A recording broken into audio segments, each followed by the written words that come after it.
Anong ginawa? Anong ginawa? John! Ay, wala na.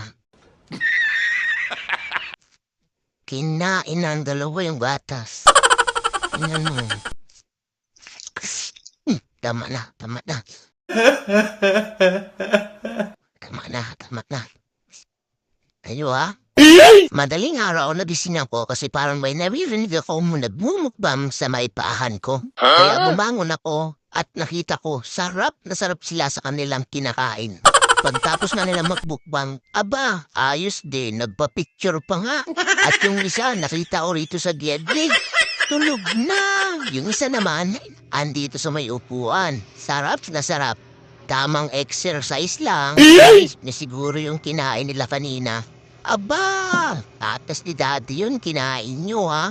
Iinumin ko pa sana yun bago ako pumunta bukas sa tindahan.